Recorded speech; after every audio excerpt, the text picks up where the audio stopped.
Hey y'all, Professor Kilowatt here, giving you a psychological snapshot of your favorite comic book characters. Remember, licensed clinical social worker, so let's kind of get after it. Let's talk about Punisher, or Frank Castle. Is Frank Castle a sociopath or a psychopath? How do we define either one? What is a sociopath? What is a psychopath? When we look at these two definitions, we often look at personality disorders, more or less the personality disorder known as cluster B personality disorders. Here's the range in which cluster B personality disorders they actually exist: borderline personality disorder, histrionic personality disorder, narcissistic personality disorder, and antisocial personality disorder.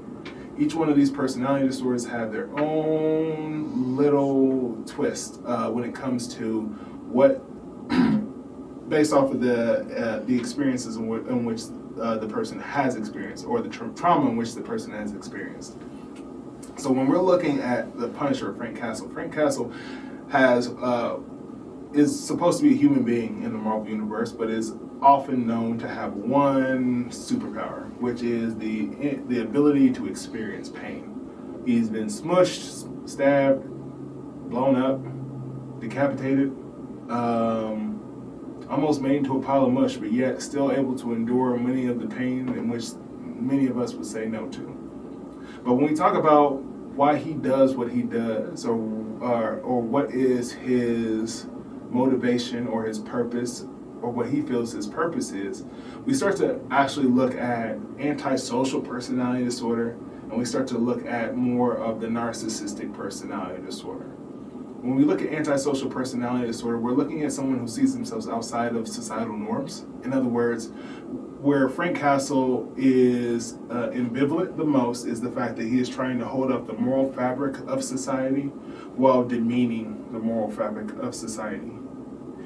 Please understand, Frank Castle believes that if you, see a piece of candy in a store that you think can afford to lose it to loss prevention, he would be the person outside waiting to shoot you in the head because of the fact you are there breaking the law or committing a crime, but more or less you are violating the moral fabric of society.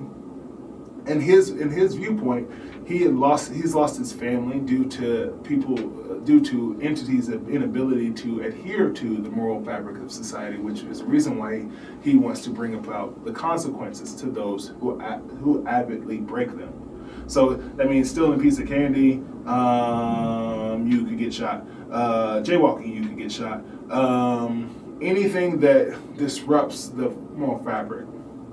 The trouble with that is that when we talk about psychosis, or when we talk about a psychopath tends to not feel emotions, but to be more calculating in the aspect of their the emotions that they don't feel. They neither a sociopath or a psychopath necessarily feels the emotions, but a psychopath understands what those emotions are and can play into those emotions. They can cry on command. They can laugh on command.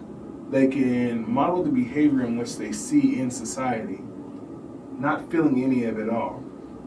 If you've read anything in the comic books about Frank Castle, I think everybody has a pretty good understanding of where Frank Castle is. Frank's not smiling. Frank's not laughing. Frank's not joking. Frank is Frank. Frank is, I'm here to murder people who continue to break the law, or more or less create crime, because that is the psychological experience that he has experienced that has damaged him.